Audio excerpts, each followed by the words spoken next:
You're tuning into the Journey to Your Best Self podcast, where we explore the past holistic well-being, personal growth, and living a fulfilling life. Each episode, we bring you insightful conversations, practical tools, and inspiring stories to help you integrate your mind, body, and spirit on your journey to becoming your best self. Let's dive in and embark on this journey together. And welcome back to the Journey to Your Best Self podcast. As always, I'm your host, Brian O'Neill, joined by my sister, clinical hypnotherapist, yoga instructor, and certified life coach, Tara O'Neill. Today, we are excited to welcome Dr. Catherine Corona, a seasoned meditation teacher, spiritual guide, and founder of Soul and Spirit, a daily spiritual practice program that delivers ancient sacred practices in 5 to 7 minutes a day. With over 6 decades of spiritual practice, we're going to need documentation because she doesn't look nearly 6 decades seasoned. Dr. Corona has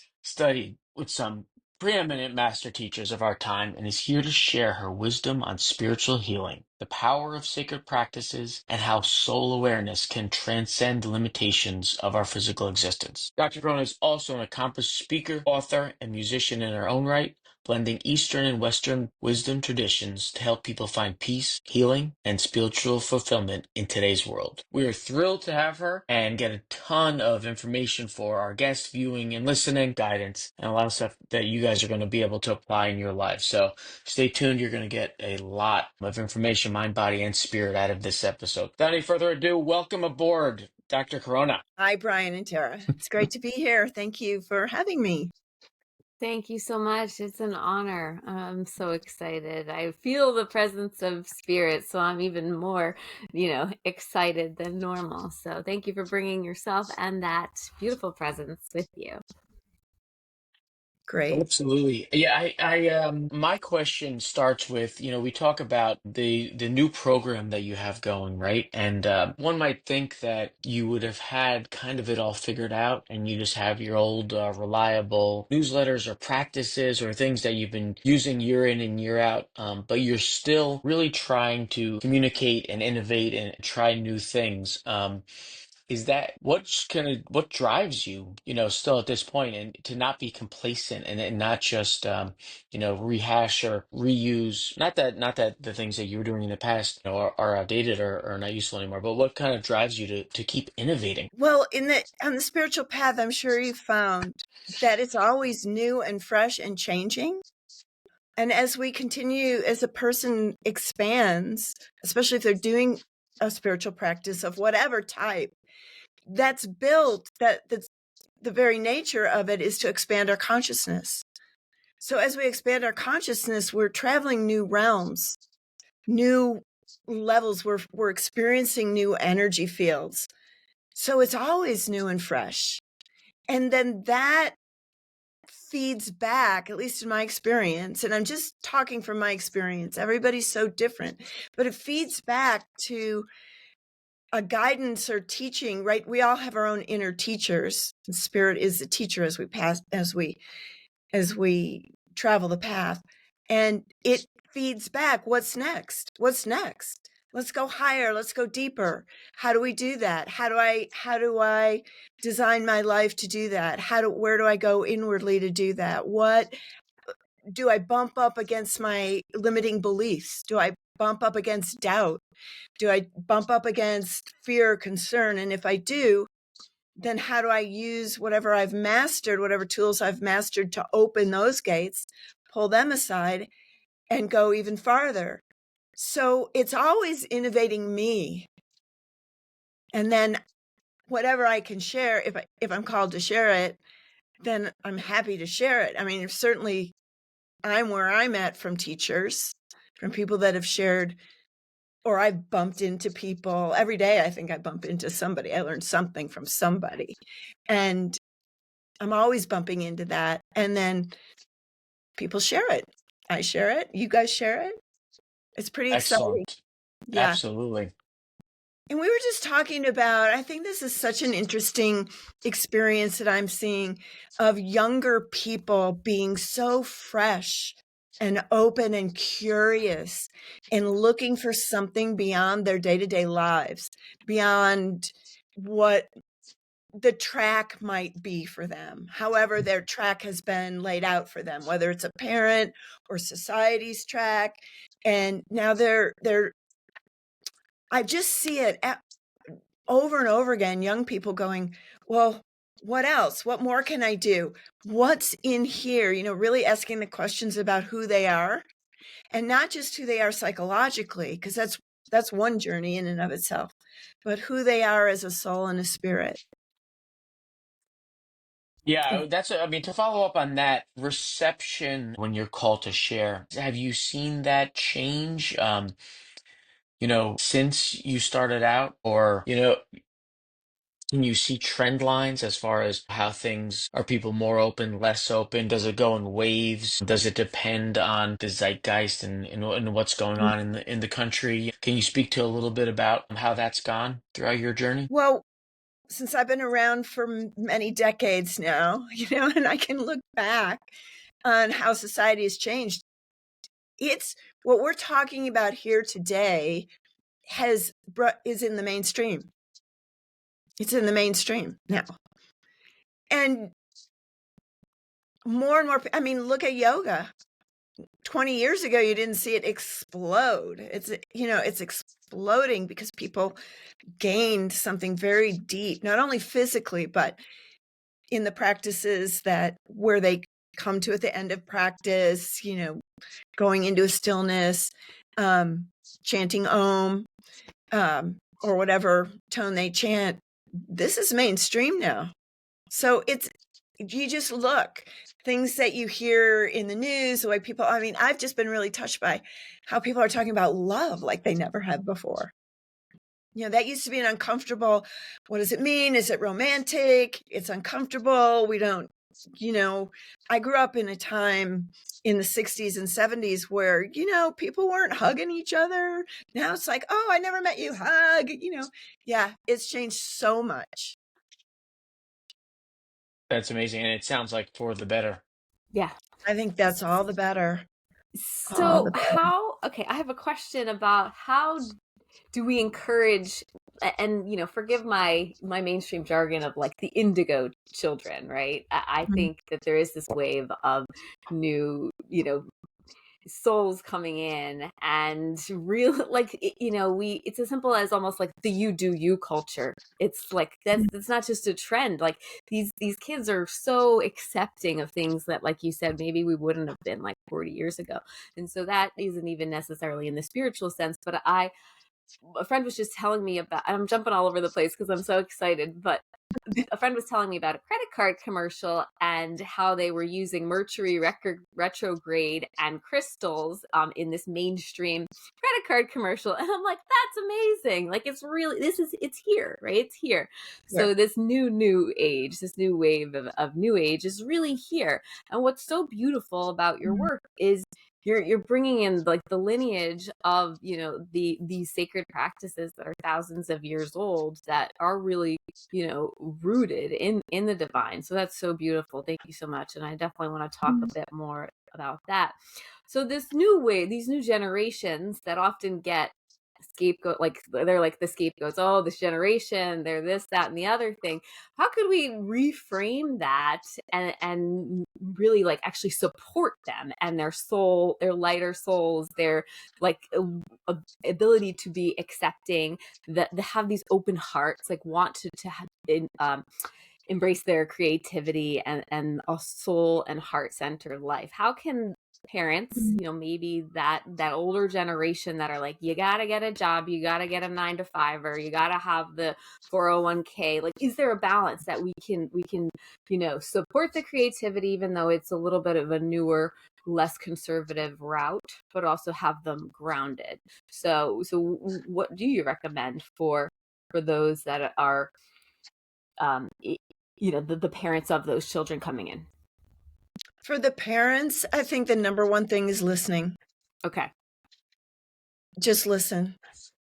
Just listen with your heart open, and give each person, not just children, but each person the space to speak who they are and be accepted. So first there's listening. Second, there's acceptance. So accepting whatever they say, with an open heart and loving and compassion. So not trying to change what they say, not giving advice, especially not giving advice, prompting them to go deeper. That's the great conversation when you can go back and forth like you're doing here, to prompting to go deeper. What else is there? What's beneath that? What do you really want? What's in your heart? But listening to all the levels of consciousness, because we all talk at all levels of consciousness. So if we're talking about it from our emotions, what we feel, talking about what from our minds, what we think, and then always being open from talking from our soul and our spirit, the highest part of our consciousness. And I think what a parent can do beyond listening and accepting is fostering that there is something even bigger than they might be, than anybody is maybe initially aware of. So go deeper into your awareness.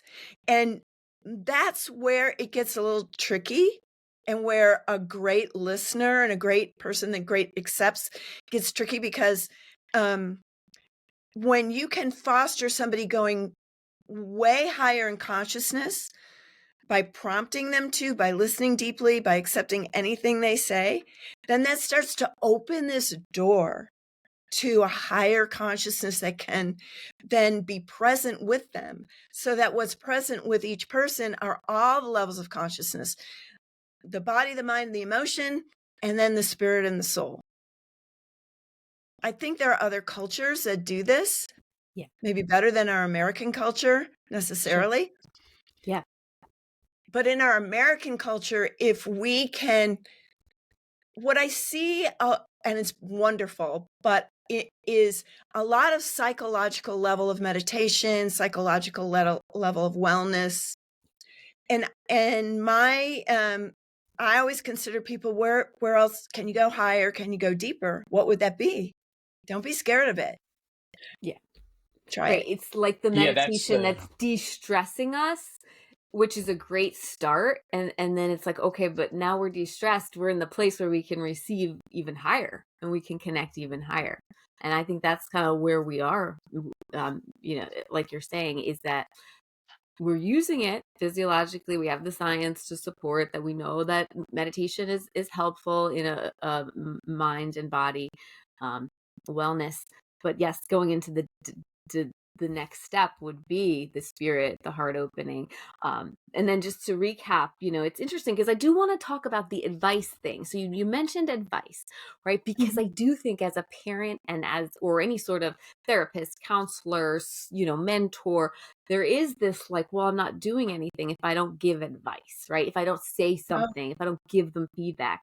So, what does it look like to what do you say then in like, I hear you, I see you, I'm receiving you? Are there any words that we could specifically use as a parent or a mentor to encourage that? Like, you're safe with me, I'm not going to judge you, things like that you found have been helpful? Just prizing somebody, acknowledging them, that kind of encouragement, authentic. Yeah. Absolutely authentically. I studied at the University of Santa Monica. They do a degree in spiritual psychology. And what I learned from them is and then when I worked with people, I worked in a jail with women. That's an interesting one not to give advice to, because you'd like to tell them to, hey, stop it. Right. Stop what you're doing that's putting you in jail. But you can't, because it has to come from within, or they're just going to go back out and do the same things over. So once you start doing advice, you're you're slathering something on top of somebody when they really have to come to their own wisdom. So a therapist, unless you see somebody running across the street and there's a car coming, then you're going to give advice real fast. Mm-hmm. So we're not talking about that level. But that is an important level. We don't throw the baby out with the bathwater. Absolutely. But looking at each person that you're working with as having their own answers, that every single person has access to the wisdom of their own answers. And then looking at maybe where they're stopping themselves from aligning with that and listening to that, or giving them permission or helping them to go, you can hear that answer for yourself. What is it? And then you sit back and listen. And maybe they'll waffle. I can't really hear that. I don't know what you're talking about. But you hold long enough, that still small voice will make itself known to them. Yeah. And we would often call that intuition, right? I kind of, you can, but I think intuition can come from a lot of different levels. And what I'm talking about is a deep inner wisdom. Mm.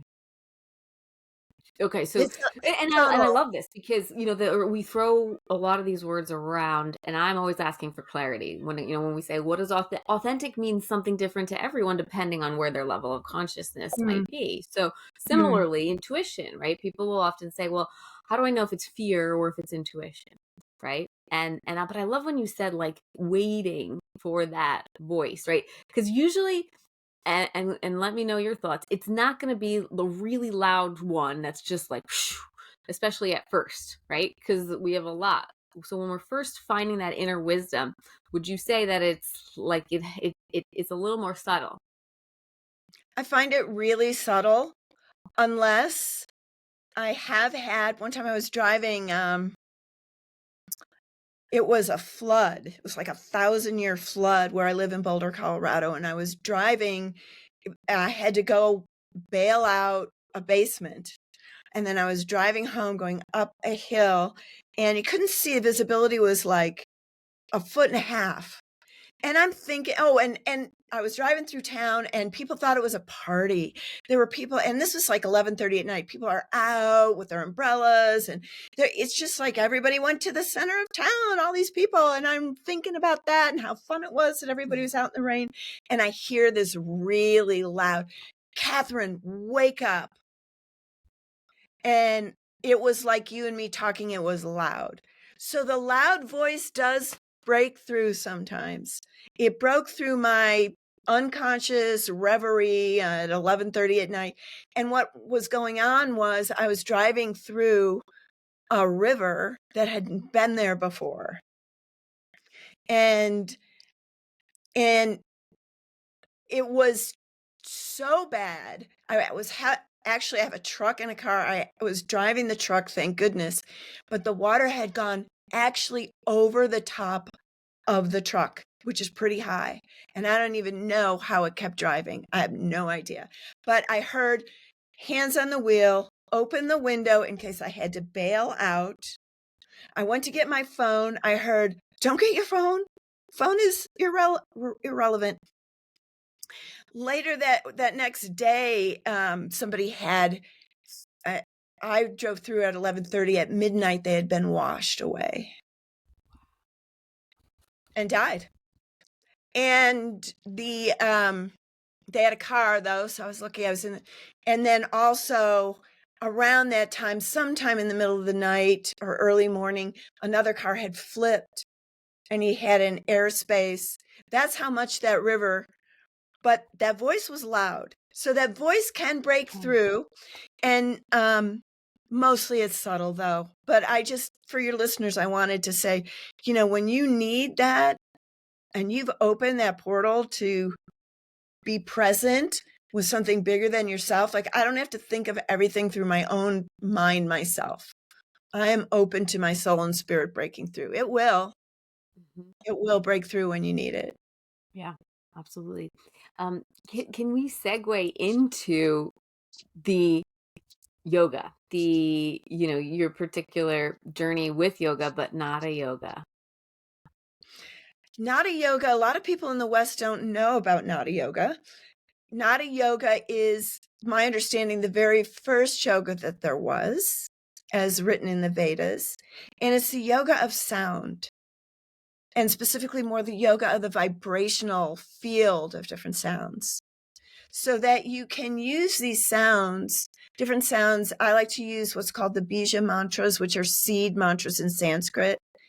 And they have, or you can use anything. You can use any word if you want to practice a mantra. The beautiful thing about practicing a mantra is that if you're doing meditation or just want to go into stillness, you can come up with a word or use a Sanskrit word. Om. Hu is my favorite. Hu is more Sufi, more of a Sufi word. It comes from Allahu. Sometimes it's pronounced who. Now we're getting in the weeds. Do you want to go into all the weeds of it? Let's go. All right, great. So, who or hue is this vibrational frequency that is sort of the web of all creation. So by chanting or listening and it's always ringing. So in every single level of consciousness, there's a sound, a field. You may not hear it auditorily. If you're geared auditorily, you may hear it. But if you're more kinesthetic, maybe you'll feel the rhythm of it. If you're more visual, you may see the colors of it or different pictures when you're practicing Nadi yoga, practicing a sound. In every faith tradition, there's reference to a sound, the celestial melodies, in Judaism, the sound of the heart. In Native American, if you go into a sweat lodge, the healing sweat lodge, there are many different prayers or hymns that call the spirit forward. So every faith tradition, well, in Christianity, we have the modes, we have the Latin chants, Gregorian chanting, different kinds of chanting. And these bring an energetic, and you can ride that back into the highest realms of consciousness. That is an ancient spiritual practice. One of the most ancient that I've ever studied or been aware of, which it comes from sound. Now you can put it right in back to the Om, right? We know that's the primordial sound. Most people are, can agree that's the primordial sound. But can you also tie make a connection between sound and getting out of the lower consciousness or the egoic mind in like almost like the mantra is able to help you bypass that? Is that one of the ways that it works, or is a way that people can understand it differently if they're maybe not able to get into the different frequencies or vibrations?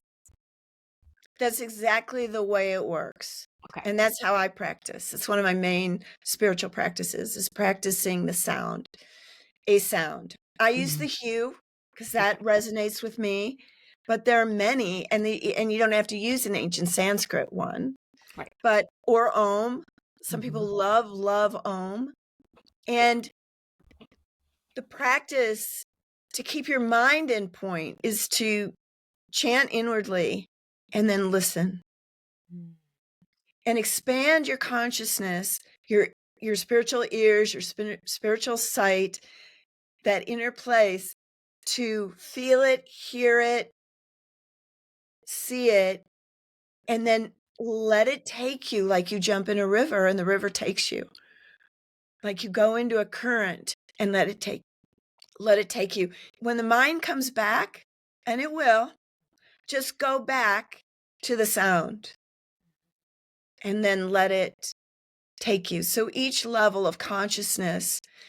So we have, every tradition has way different names for this, but metaphysically, physical, astral, mental, imagination, emotional, causal, and then into the soul realms. So there's a void or a sort of ceiling with a opening. The ceiling sometimes is a mirror, and you get to look back at all parts of your consciousness. But when you can break through that by listening to a sound that comes from a higher realm, that comes from the soul, that is like jumping into a river and letting the current take you. And then you just listen. Now, as a practical, you brought up practical, as a practical matter. When we go into those higher realms of consciousness, they're not physical. We don't have reference points until we do have reference points. So once you practice, and it might take years. For me, I'm a slow learner. It took me years. I started to be able to really taste and feel the sound current after about 10 years of practice. But I know somebody that I was talking to about this, and she was like, in 5 minutes. She had the sound current in 5 minutes. And I was like, what's wrong with me? She had it in 5. Everybody's so different. Right. But where was I? I lost my train of thought. So on a practical matter. So one thing I did to practice this, because there aren't any reference points, we're in physical bodies, physical minds, physical emotions. You get up into the soul realm, this is not physical anymore. So it looks different, feels different. So I started writing down as soon as I came back from meditation or spiritual exercises, as I call them, and other people have called them. I would write down the sights and sounds, my impressions. Just write them down. Even if you go, I didn't see anything, I didn't feel anything, nothing there. You just write it down. Over time, my experience was that, those were the same sights and sounds. And I started to learn the topography of the inner levels, their sounds, their colors, their energy fields. And then, it's that simple. It's really pretty simple, actually. So somebody starting out with a practice, let's say they're going to start a morning practice, and they pick up a mantra, or they listen to some ohms, or they choose something, right? So how long should they start to listen to, like, say they have half an hour, how long should they listen to it or chant? Should they journal, or should before or after, or try different modalities? Can you speak to a couple options that people, again, maybe they have 30 minutes in the morning to start a practice? We're always preaching, try to stick with it for 30 days and do a similar time each day, that kind of a thing. But in terms of, like, more specifically with the ohms and the writing it down, or not the ohms, but the sound. The sound. So first of all, I would say over time, each person will find their own practice, and it may change. So I do this like a spiritual scientist, which is actually what my degrees are in. So see what works, change it, course correct, try something different. And over time, different things will speak to you differently. So you might be thirsty to hear the Om. You just can't get enough of it.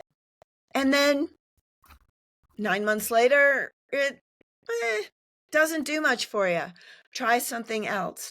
And you don't have to use Sanskrit. You can use, right now, I was really inspired by the fable of a master called Li Po. Li Po was, I don't know what years he was, but ancient. And they said about him that he was so loving, you could see the radiance of his heart through his clothes. So I was inspired by this. And as a spiritual scientist, I went, let me see if I can practice that.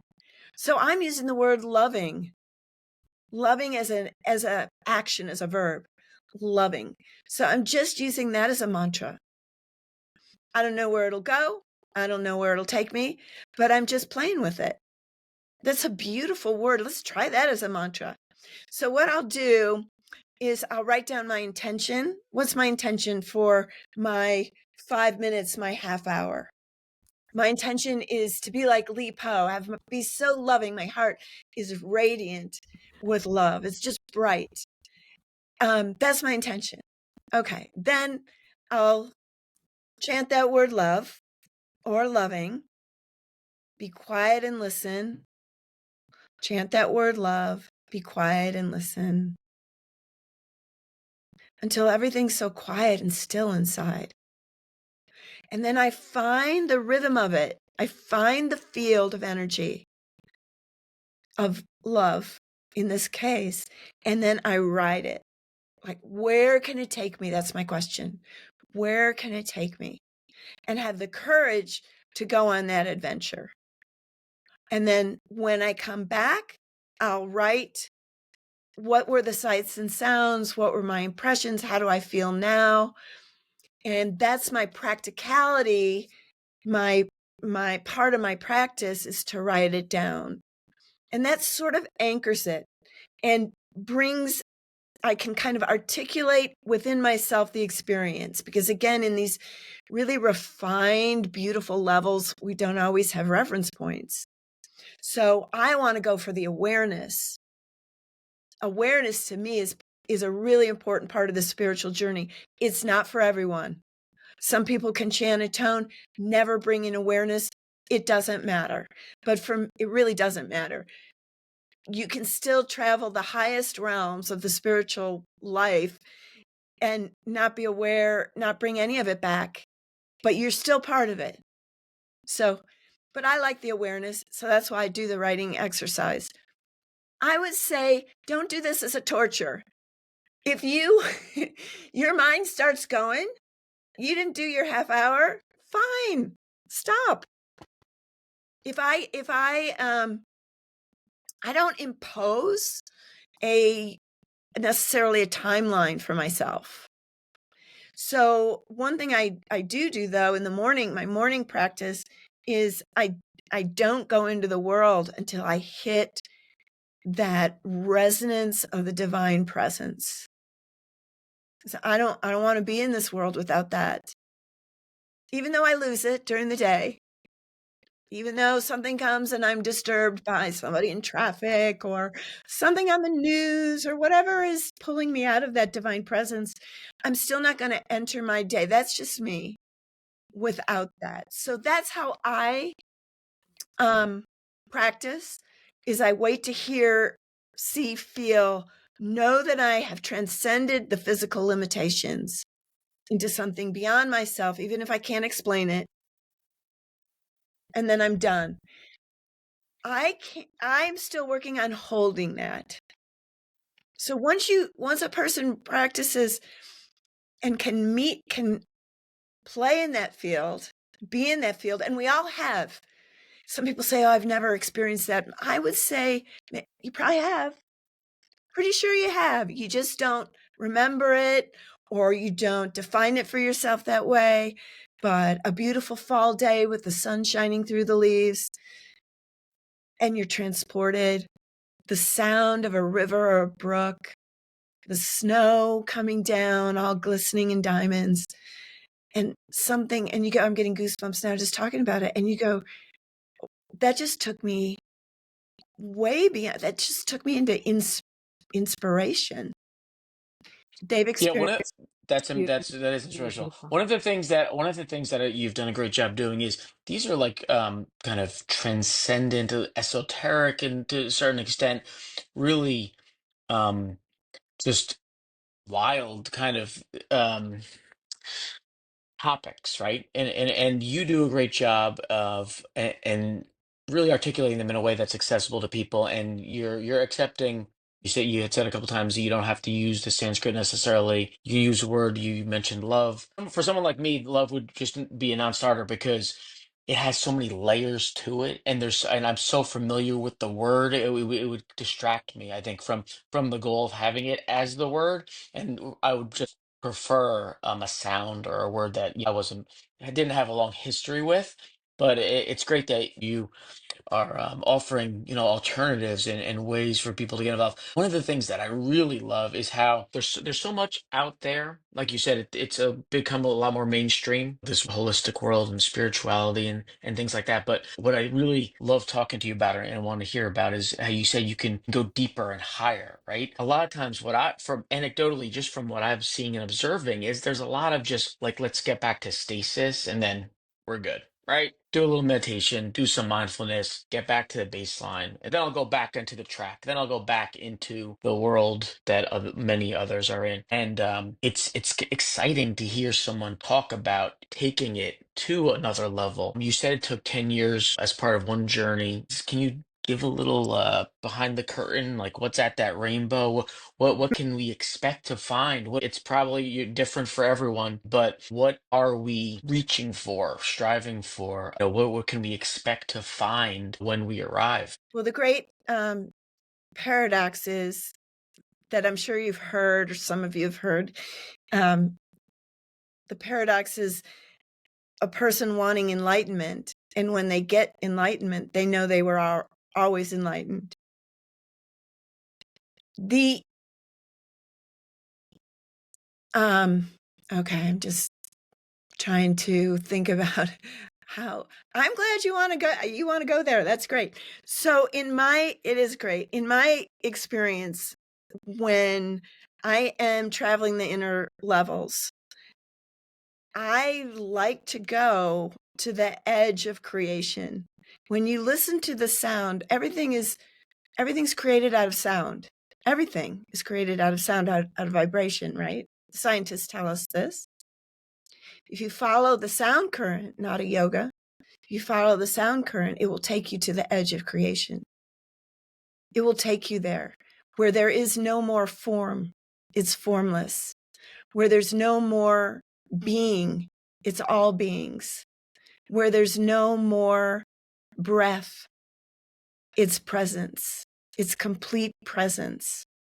Where there's no more individuality, except you are individual within a context of great oneness. Where all you are everything and are a part of everything. Where you are liberated, you are existing in freedom, and you are illuminated in the presence of everything that there is.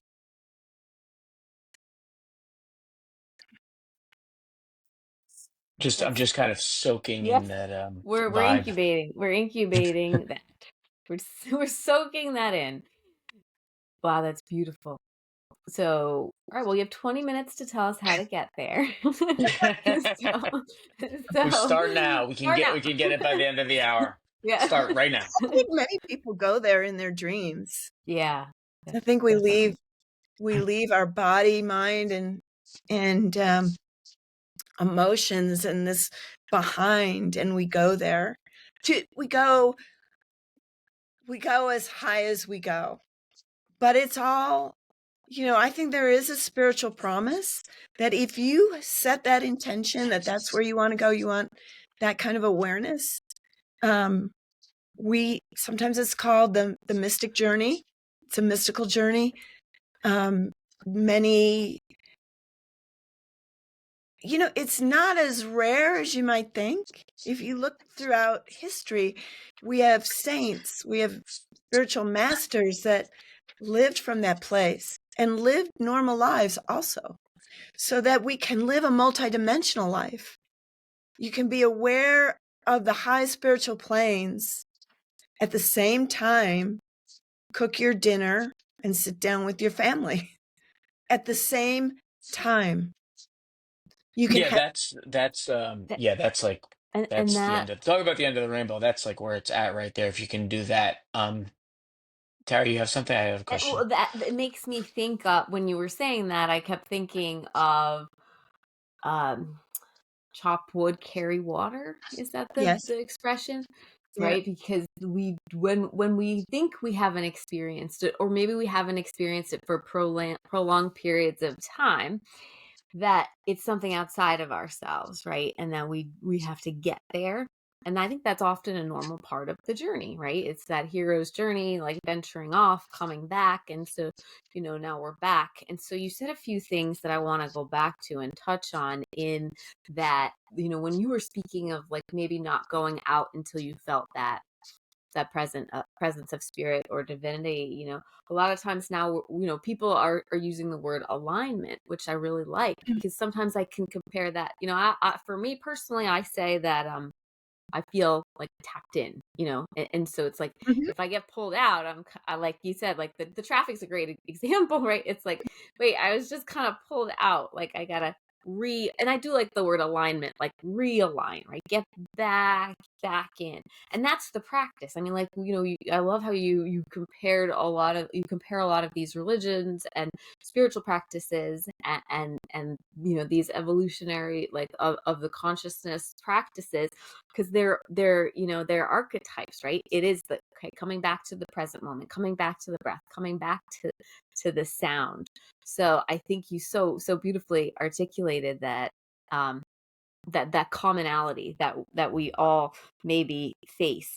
And so my question is going to be, how you personally work with people, and how you have found over all of these generations, even though everybody's unique, the best way to mentor, and what feels right for you, and how you bring that into, people having, like, their enlightenment experience, having their cake and eating it too, so to speak, right? Like being able to travel between worlds and dimensions and realms, like Brian said, like you make it sound like almost easy, and everyone has access to it, which is true, though I still have to remind myself that too. So I know that's a little, so take it wherever you'd like to, but I guess maybe speaking a little to where your work has brought you today, and how you're, how you're helping people currently, or at least your intention is to help, um, the collective. Well, here's again the paradox. We live in a dualistic existence, the physical and the spiritual. Until we practice to where we get to be multidimensional aware, we still have to work as humans on on mastering ourselves. That's what I call mastering ourselves, bringing back into alignment. Or if you want to talk about sound, I love the word attunement. Attunement with the greater field of energy, that field, that river of light that can carry us. We often, in beginning years, live in we're either in that meditating and finding that divine presence and riding that sound current, that river, into a greater awareness and higher consciousness, until we get where we live in multidimensional awareness. Then the alignment never doesn't exist. The alignment is always there. We just have to remember ourselves to it. Or the attunement is always there. We just remember ourselves to it. And after a while, you can master yourself well enough. And it is easy. There's nothing hard about this. And it is accessible to everyone. We are all designed for this. This is what we're designed for, is living a physical life and be attuned to what transcends physical life. So I just lost my train of thought again. I went off. I love these questions, by the way. They're the deepest questions I've encountered yet in the podcast world. So I really appreciate it. I have a follow up on that too, because Tara was talking about how you kind of are guiding the people that you're working with now to be able to do a little bit of both. That's something that I was also going to piggyback off, if I may. I wonder how you get people to. It's almost, I do feel though that if, God willing, universe willing, realm willing, you get to that point, it almost seems like, and I don't want to plant this seed in anyone's mind, but the daily grind is so monotonous and so mundane. Like that's the fear or the worry that I would have. When you reach a place, right, of kind of higher understanding, learning, and you start to experience that there's so much more, the kind of minutia of our uh, physical kind of daily life can be a grind. Well, how how do you encourage people that to make the most of it, or even yourself, when it's almost like you the secret, and but you still have to interact and do those things that you've always done throughout your life, and interact with other people that are still in that place? How do you enjoy all parts of your life when you reach a certain point? Well, the exact opposite happens, where chopping wood, carrying water becomes magic, where the day-to-day, what you're talking about, the grind, becomes a prayer, where where you don't want anything else. That you don't want anything else. That's the great thing. You're just so fulfilled and satisfied in the tiny little simple things, because they all are shining now. You see the divinity in every little thing. It becomes magic. It's like, here's magic at your doorstep. Here's these surprises. Um, and there's self-mastery in noticing them, making a point of, wow, this is such a beautiful thing that just happened. And, I'm just going to pay attention to that as a moment of my soul celebrating.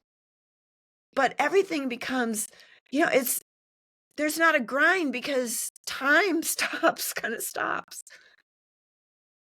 It's hard to explain it, but pretty soon it's not like 8 hours in a day. It's just an opening in the moment of existence, and nothing is moving you forward or pushing you back. You're just in timelessness and spacelessness, actually, too. And so delighted in just everything. I Does it mean that life doesn't present you with hardships? Certainly. I mean, that's sort of part of this life, is to give you a bunch of hurdles to see, I think, to see how strong you are. And can you see, the Dalai Lama, he came to where I live in Boulder, Colorado, and went to see him long time ago. And he told this story of one of his monks that was imprisoned when the Chinese came. And he talked, and the monk was let out after 20 years. It was a very long time, something like that. If I get the Dalai Lama, if you're listening, if I get the story wrong, forgive me. But he said to the monk, and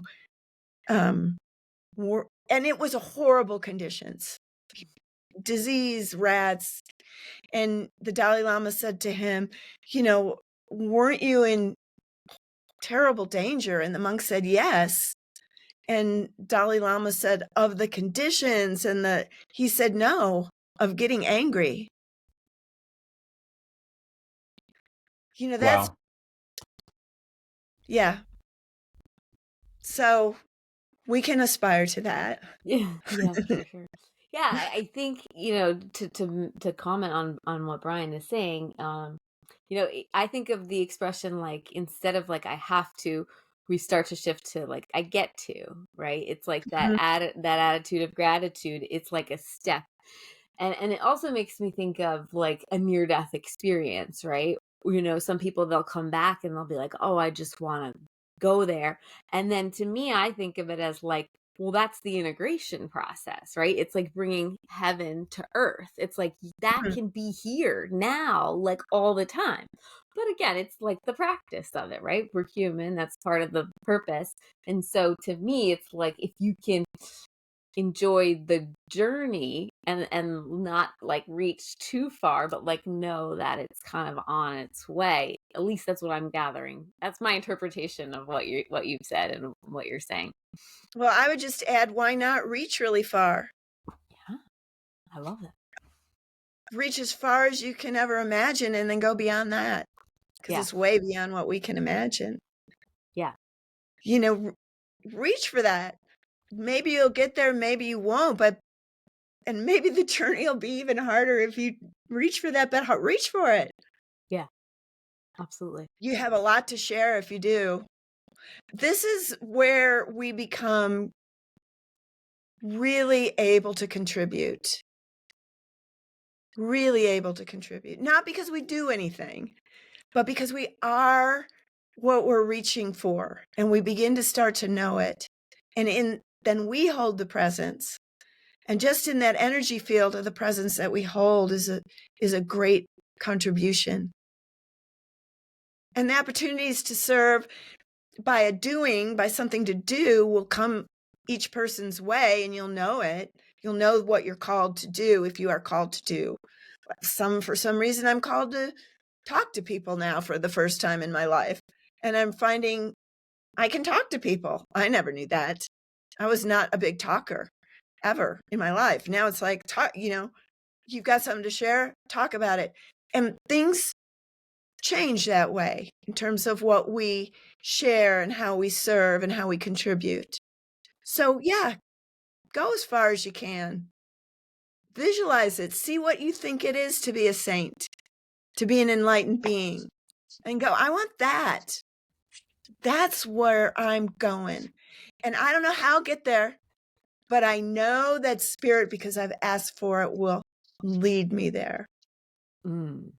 Yeah. And That's so amazing. asking and being open is a great place to start. All the practices are fabulous, but if we just start with like, I'm open, I'm reaching for the stars, so to speak, and I'm open to it. So you said you're speaking to people, and I'm just being funny, but in this realm or others or both, were you implying? Well, I've just started to do a podcast tour right now because I put together these spiritual practices. People would come to me, will you meditate with me? And I thought, I don't think that's really what they're asking. I think they're asking for a connection with their soul and spirit. They're asking for an alignment, an attunement with something bigger than them. And then they would come to me and say, I can't meditate. And I thought, because I can't keep, my mind is running me around, or I can't sit still, and not that I was a meditation teacher. I was never that, but I don't know even how they knew I was a meditator. I don't know if it shows or something, but people would It's in start the asking, aura. I guess, I don't know. I can be really quiet. I guess that maybe, but so I thought that's not what they're asking. They're really asking how to be aligned with something bigger than themselves. So I put together practices that I'd learned from studying ancient traditions, from practicing what I practice, from doing meditations. And people always say, I don't have enough time. I don't have time to sit down. So I thought, well, how can I go really deep in a short amount of time? Well, I do it. And so let me see how I can help others. So I recorded 5 spiritual practices and then put them together in a program. So I do that for people. And then it's a subscription thing. If people subscribe to it, they'll get me once a week to talk to them like I'm talking to you, or answer questions, or just share, just listen. So that's coming up. I'm just launching it. I don't work one-on-one with people. That's not what I do. I'd rather work with a group and just listen and be there for them. I've worked with some of the hardest of the hardest. That's what I like, people in jail. And I worked with women particularly, and I worked with the police department. So I went out on calls. So assaults and drug overdoses, and I'm real good in the hardest of the hardest. But now, so that's, if I do something one-on-one, I would do that. But now I just have a group that might want to try some of these things we've been talking about, or deepen what they already have. And denomination or what their faith tradition, what your faith makes no difference. It's for everybody. Amazing. Wow. Well, you mentioned, before I forget, you mentioned we've gone, well, t time is meaningless, or maybe it doesn't exist, right? So because we started in at TikTok and your cutting edge marketing and social media presence and things, and now I want to go all the way back to the beginning real quick, because you had mentioned listening and acceptance a couple of times, and learning from the ancients. Who was that person that first listened to you or validated what you had wanted to do? Maybe if you didn't even know you were headed off of the track that was already laid out for you and into this new calling that you have? Was there a specific mentor or kind of guru or influence back then? And can you give us one maybe trait or characteristic that made them good at doing that? Well, I had this very beautiful and unusual experience where I lived on a ranch up in the mountains, and I lived above the barn in like a 2-room, no running water thing. There was a big ranch house, and some Sufis moved there. And the Sufi that was the teacher was named Rashad Field. He's passed away. Some people may know him. He was a renowned Sufi teacher. And I was studying hard sciences in college at the time. And so he would just talk to me because I didn't put him on a pedestal, right? I mean, I didn't know what a spiritual teacher was. No idea. So I would just chat with them, and he would just chat, and he got the biggest kick out of me. Because I wasn't a student, but I learned from them the spiritual heart. The Sufis and I learned about the sound current there. Then they moved out, and some people that follow Native American traditions moved in. And John Fire Lame Deer he wrote Lame Deer Speaks. It's a famous book on ceremony and in Lakota tradition. And they moved in, and they would invite me to the ceremonies. His son was leading the ceremonies. They were all in Lakota, so I don't know what they were saying, and I wasn't even interested, but they had a feast afterwards, so I went for the food. And I just loved their big feast, but I got to go to all these very sacred ceremonies. And I was like, school is not very interesting. I want to know about this. And then I found a teacher that I really, after having those other teachers, and I studied with a Hindu teacher, mantra. I live here in Boulder, Colorado, where we have a huge Tibetan Buddhist community. I studied with them, and Rinpoche, he's passed away now also. And then I found home. I found a teacher named John Roger. He's also a sound current teacher. So it all fit together. And his characteristic was he was hysterical. He was just so funny. But he's got so many teachings out there. He traveled for 50 years just talking and doing seminars. So I still study with him and his recording teachings. But he led to a sound current practice, a mantra practice. He taught soul transcendence to transcend this physical and go back into the heart of God. And that was for me. So That's a beautiful journey. Absolutely. You're Yeah. so well-rounded, and Yeah. Yes. it's Thank you impressive. so much for the work that you do. I love to ask people a book, and I don't ask them ahead of time because I'm always curious what they'll say, like on the spot. A book that you could recommend to our listeners, something that was inspirational for you or taught you something or meaningful along your path, that everyone might benefit from reading once in their lifetime. Well, the great definitive, I have 3. Great definitive book is Autobiography of a Yogi. Yes. I mean, there's just nothing better than that almost, I don't think. And that is a biography of Yogananda. And the other book on the sound current, oh my gosh, I can never pronounce his name. Hezra Inayat Khan, I believe. He's also passed, but it's the definitive book on the sound current. And then if you want a very, that's the author, the name of the book, The Mystic Sound, I think. Sounds of the Mystic. It's a more esoteric book. It was written a long time ago, so it's a little hard to read. It's kind of, the language is kind of archaic. But if you can get through it, it has mystic keys beyond just about anything. Mystic keys. And then John Roger has a book, Journey of the Soul. That's a really simple, small little book.